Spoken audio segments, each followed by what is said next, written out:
मित्रांनो, मी Rahul Dahake Crystal Crop Protection Indus या ब्रँडसाठी काम करतो। मित्रांनो, आज तुमच्यासाठी आम्ही एक नवीन झेंडूचं क्रांतिकारी वाण आणलेलं आहे, ज्याचं नाव आहे मल्हारी। मल्हारी हे पिवळ्या रंगाचं झेंडूच्या फुलाचं वाण आहे, ज्याचं एका फुलाचं वजन साधारणतः 12 ते 14 ग्रॅम आहे। आणि मल्हारी या वाणाची लागवड आपण जूनपासून फेब्रुवारीपर्यंत केव्हाही आपण आपल्या शेतामध्ये करू शकतो।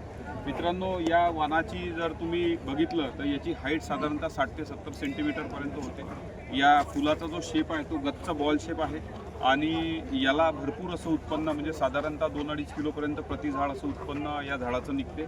आज जर आपण बाजारात बघितलं तर पिवळ्या झेंडूच्या फुलाला साधारणतः 50 ते 60 रुपये सरासरी किलोला भाव मिळतो आणि हे कॅश क्रॉप आहे, जेणेकरून शेतकऱ्याला आपल्या रोजच्या दैनंदिन जीवनासाठी जो लागणारा खर्च आहे तो यातून तुम्ही चांगल्या पद्धतीने कव्हर करू शकता। परत हे तुम्ही आंतरपीक म्हणून सुद्धा आपल्या शेतामध्ये याला लागवड करू शकता। मल्हारी हे असं क्रांतिकारी वाण आहे की जे उत्तम दर्जा आणि जास्त उत्पादन तुम्हाला नक्कीच मिळवून देईल। धन्यवाद।